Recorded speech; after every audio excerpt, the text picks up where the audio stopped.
Hi, and welcome to King Po Myers again. We're so happy to have you guys here. Welcome, everyone. Welcome to week 2.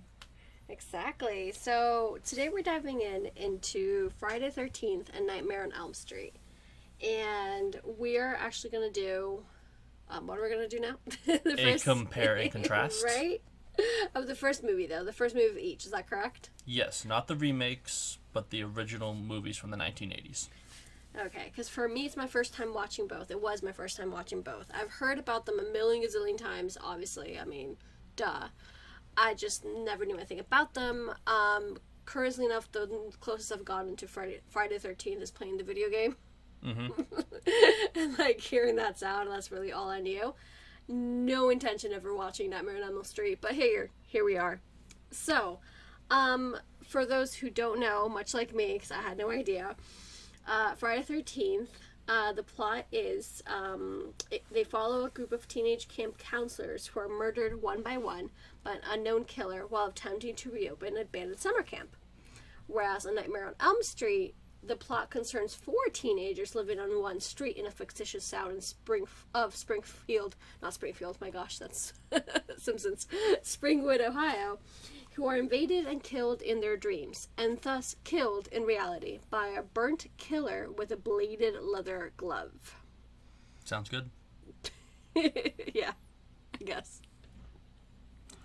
So, after watching both these movies, which did you prefer? Due to the contrary, what I just said, that I had no interest in watching Nightmare on Elm Street, I actually like Nightmare on Elm Street better. Why? I like the what's it called? Like the plot itself. I like the stories behind all these characters. I liked how, oddly enough, how realistic it felt. It felt me more realistic than I guess Friday 13th, even though Friday 13th actually happened in real life. I would say, obviously. I liked the characters more. I liked the sense of, is she gonna make it? Is she gonna do it? Like, is she gonna get out alive? Is she? Whereas, like, Friday 13th, for me, I was actually kind of bored. I think it dragged too long. There's a lot of characters as well, and I was, like, really confused sometimes. I'm like, wait, who's that again? I'm like, wait, who are we cheering? Okay. Okay. I can.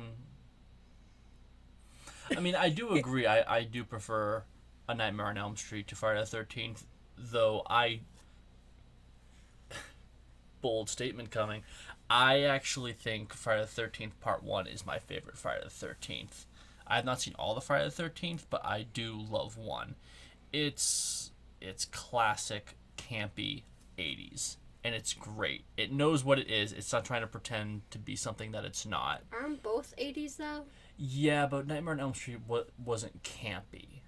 What do you mean campy, then? Campy, like... I wish this was live. We could just ask the audience. Like, for me, I don't know. It's like it can be sometimes a little silly, maybe lighthearted. So, for you, Friday 13th is a little bit more lighthearted than Nightmare on Elm Street. Yeah, because Nightmare on Elm I Street. mean, that's pretty dark stuff, though. I do agree there. I mean, and I like what you said about A Nightmare on Elm Street with the realism. I mean, they were really reacting to all of these very strange killings. I feel like the way that they would react.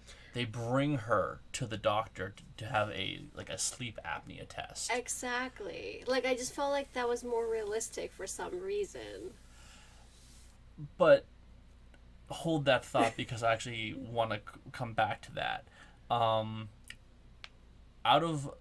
We have two very, very different killers. We have Freddy Krueger, the child killer who hunts children in the one place that their parents cannot protect them, in their dreams. On the other hand, with Friday the 13th, Part 1, and only Part 1, you have Mrs. Voorhees. Now, Mrs. Voorhees is a very, very tragic character. This is a woman who was a camp counselor and had a child with special needs. The child, Jason, dies in a tragic drowning accident because the counselors were not paying attention to him. And when she finds out that they're reopening the camp, she does everything in her power to make sure that that camp does not reopen, so no one ever has to experience the loss that she went through. Like, I get that aspect. I know. That's some deep... It's really weird. I feel like that's why I'm saying the acting itself. I feel like that's what drew me into it. That's why I feel like with Friday the 13th, it kind of played out too long. They had the poker scene. They had a bunch of scenes that you're like, do we really need to see this? Like, is it like... There were kids at camp. Of course. It's just... There's times where I was more bored. Fair enough. I mean, I understand. It dragged on for me a little bit, rather than, like, Nightmare on Elm Street really kept me on the edge of my seat the whole time. Okay. That's what got me. And this is me coming from... I've never watched these movies. I've never knew what they were about. I had no idea Nightmare on Elm Street was about that. I had no idea. I always thought Jason was the killer. I just had no idea that Miss Voorhees was the killer. And I'm like, oh, okay. Mm-hmm. So coming from nothing, one is like... I liked both, believe me. Like, I think you saw that when we were watching it. I did like both. But... in regards to the killer, who did you prefer? You can prefer one movie but like the other killer. Oh goodness. So we do have what you said with Miss Voorhees, of course, that like she's very realistic, like you were saying about the summer camp, but then like Jason drowns and her whole world collapses. And, you know, what were the counselors doing instead of watching Jason? Well, they were having sex, of course, which that's the way she got in trouble because she also had sex, but that's how she had Jason. So from that moment onward, right? From that moment onward, Pamela, or Miss Voorhees, whatever, became very psychotic, and so on and so forth. And then you have Freddy, who is... your imagination, your dream, your nightmare. No, because Freddy? Freddy Krueger was a child killer. We find out later in the movie from Nancy's mother, and she tells the story about how the parents figured out who was killing all the children. I believe Freddy was the groundskeeper or the janitor of the school. They went to the school in the middle of the night. They threw Molotov cocktails into the basement where he was, and they burned him alive. Oh yeah, that's right. And this is Freddy's, almost his act of revenge. Yeah, I remember reading Wes Craven, like that's the creator of all this, and he was like, so he stands for the worst of parenthood and adulthood, so like the dirty old man, the nasty father, like he's the boogeyman, the worst fear of children, the adults out to get them. I still can't answer which one I like most. I was scared. I guess in real life I would be scared more of Freddy Krueger. Because you can't sleep. And if you know me, I need my sleep. I don't know. I guess Miss Voorhees because it was an unexpected twist. It was. At least from a complete outsider's point of view that had nothing. Because the movie was trying to make you follow. It always does that, though.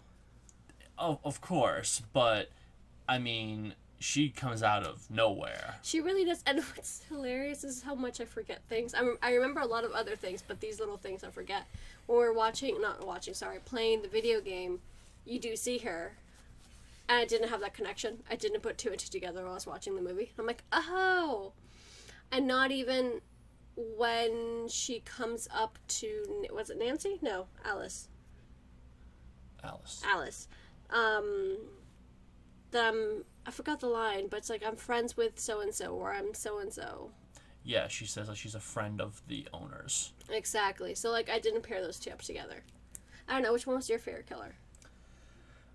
I love how Mrs. Voorhees is, like I said, a very, very tragic character. I mean, you feel for this woman. Freddy is a killer through and through. I mean, he has no redeemable qualities. He is a child killer. You know, he's the dirty old man, as you said. But what Freddy has that I think really helps him stand out amongst so many 80s slasher villains is Freddy talks. Freddy laughs. He provokes. He taunts.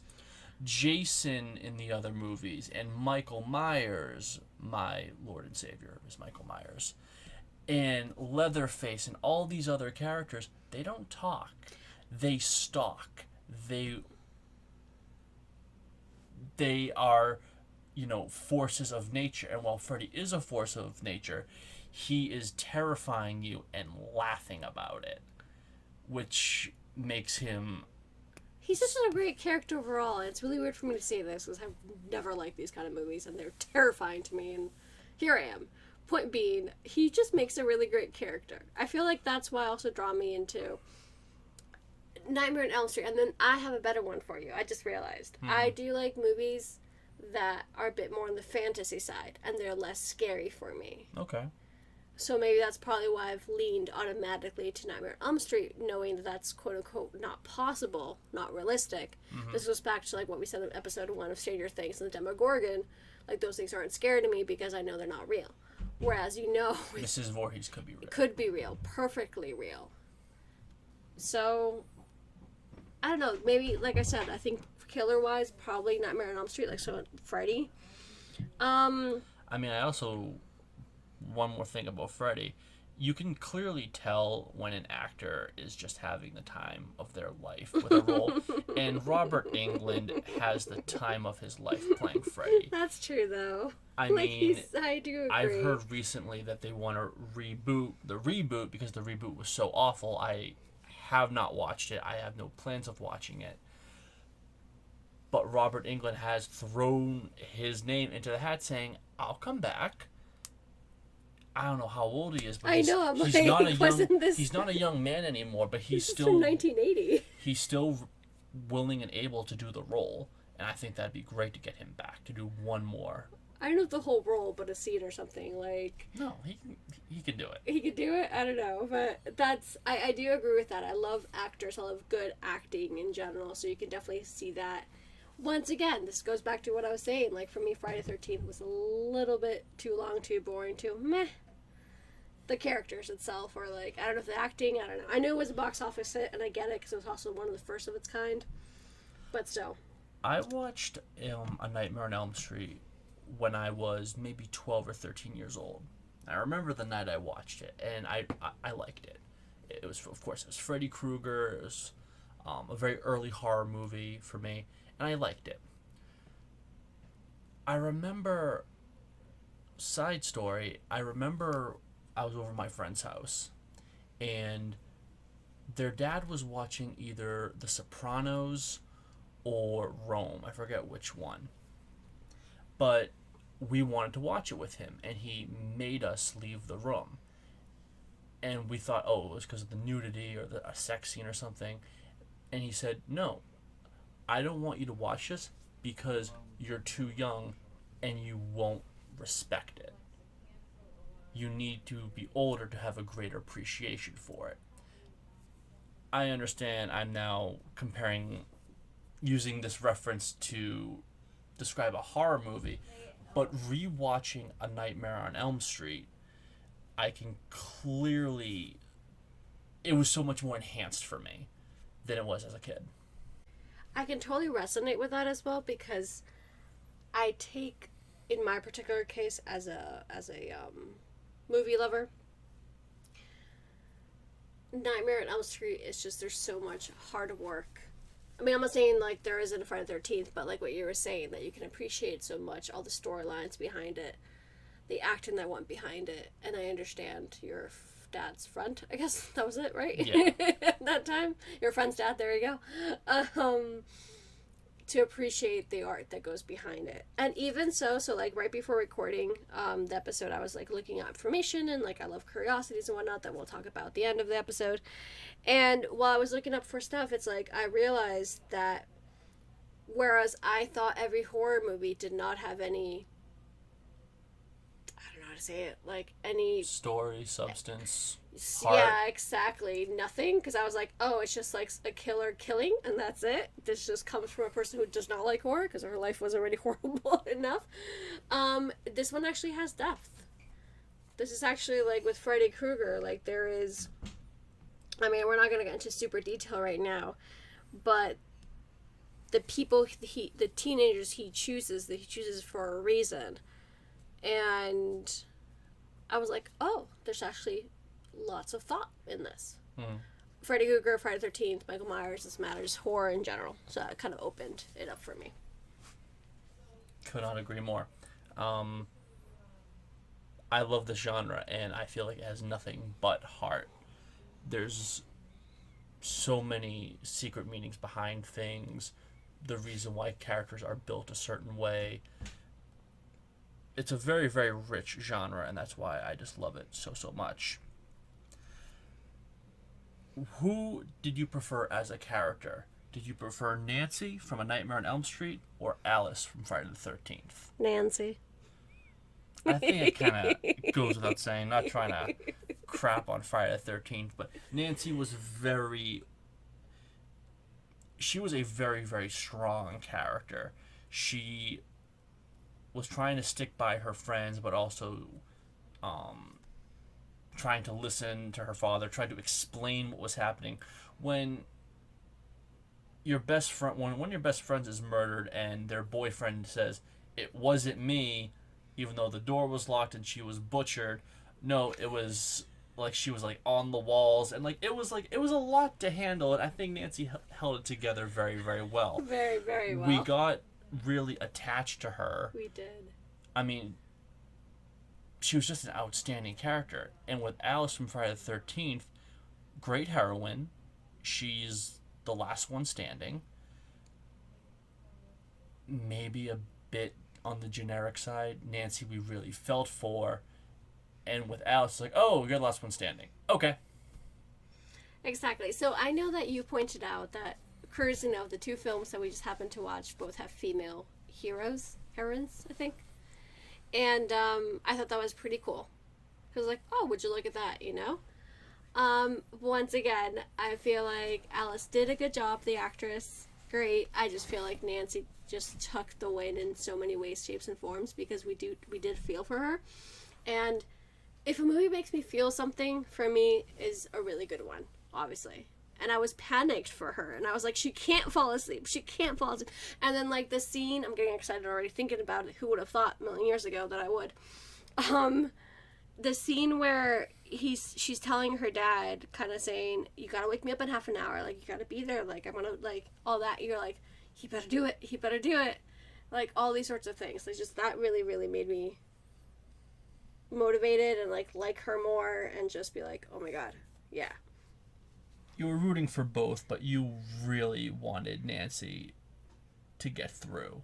Yeah. I mean, of course you're going to root for Alice, of course. You're like, especially when she found out that it was Miss Voorhees and you're like, she's like smashing her and yeah, but all these sorts of everyone things. else was dead, though, at that point. That's true. Well, wasn't everyone else dead in Nightmare as well? I mean, was she the last one standing? Her dad was still alive up until the very last second, until her mother was killed by Freddy. Yeah. Yeah. That was a great scene. Speaking of that, what was your favorite scene from both movies? Pick one favorite scene. Okay, so for Friday the 13th, I actually didn't have to think too hard with it. It was actually the end scene, like literally the end scene. Not only the fight with Miss Voorhees and like when she comes out and like Nancy, I keep saying Nancy, sorry, Alice is like distraught. Not only that scene, but more than that, literally when she was on the boat, floating away, and then you see Jason. Like that scene for me made it. I'm like, it made it for a lot of people, and that scene is iconic. I get jump scared a lot. I get very scared very easily in these kind of things, and the fact that like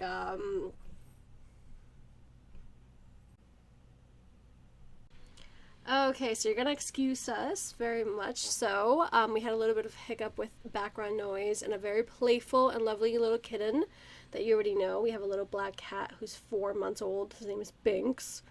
And while we were recording, he was just being playful and whatnot. So anyway, stay tuned for part 2 coming right up.